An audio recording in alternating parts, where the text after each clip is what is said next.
Channel YouTube for family courses in the cement industry. We present to you Splicing and Vulcanization of rubber belts. Cold splicing. Splice constructions and biases. 1. Splice with simple bias. 2. The V-shaped splice. 3. The W-shaped splice. The calculate bias angle, LA equals 0.3, multiplied by belt width. Example. Belt width equals 1000 mm, bias length equals 0.3 multiplied by 1000, equals 300 mm.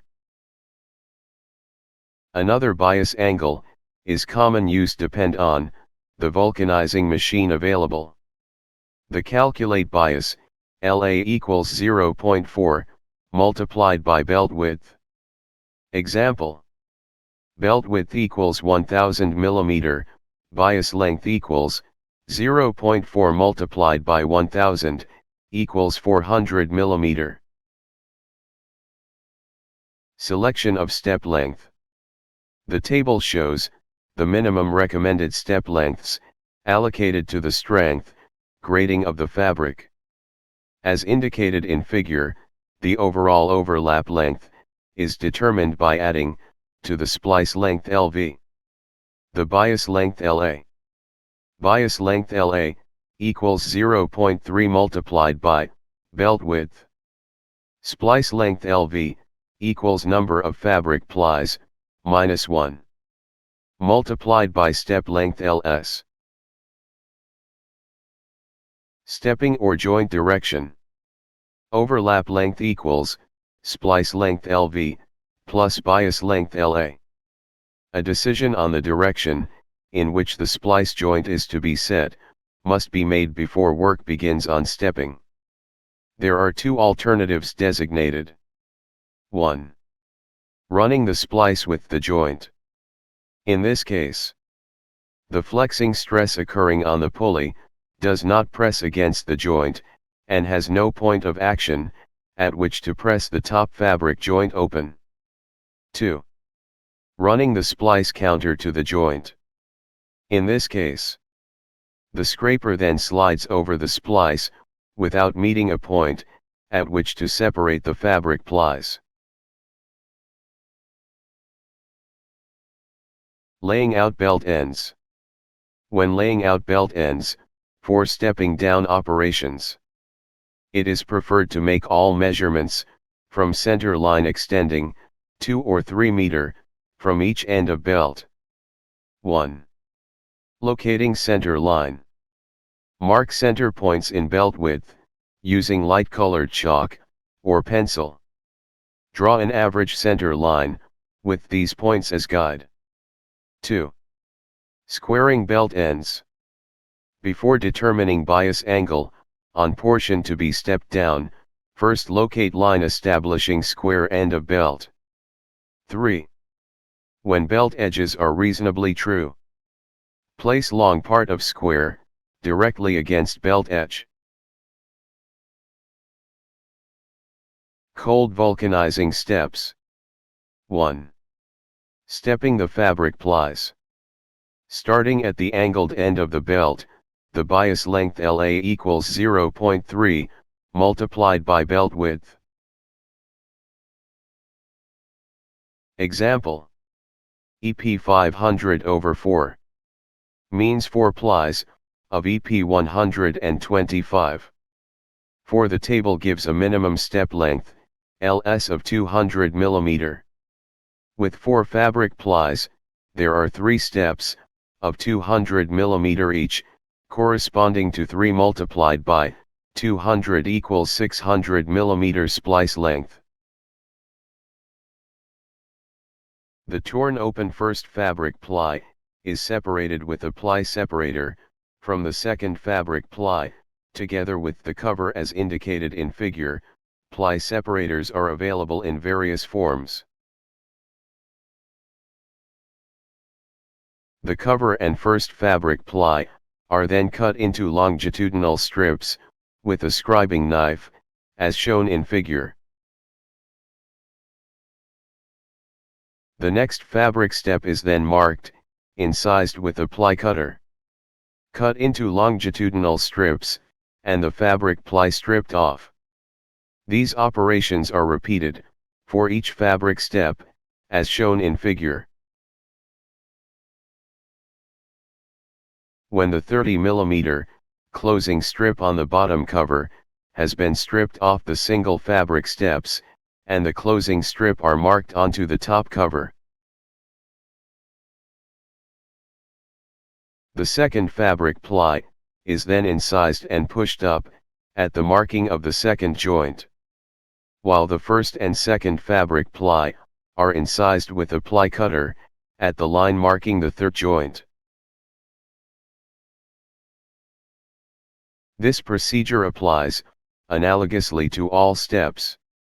The remaining solid rubber edge is pared off with an oddest knife, as shown in figure. The belt length is measured from the corner of the outer fabric ply, and the splice allowance, overlap and bias length, is added. This yields the length to which the belt is then cut, as shown in figure. When both ends of the belt have been prepared for splicing, they are laid down on each other to check for dimensional accuracy, as shown in figure. Matching up the splice. The two prepared surfaces are cleaned once again with a soft brush, and all stepped surfaces plus the cut edge of the cover compound sheet and of the solid rubber edge are given 2 successive coats of splicing cement, as shown in figure. One prepared and coated belt end is covered with the treated rubber interlayer from the cut edge of the top fabric ply onwards, as shown in figure. Only after this procedure is the foil removed and the entire surface coated with splicing cement, as shown in figure.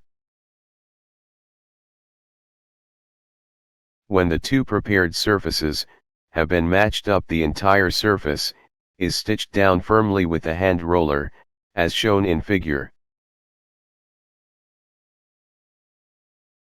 The cover-free splice strip and the ready-cut closing strip are given another coat of splicing cement, as shown in figure, and left to dry, after which the closing strip can be fitted in.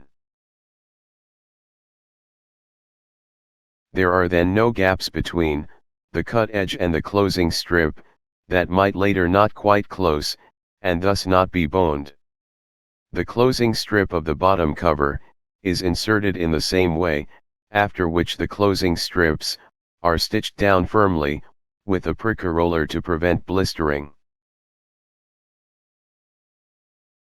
In this section, we see in this video steps of preparation the belt to splicing process.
In this section, we see in this video steps of splicing process, cold weld for the rubber belt conveyor.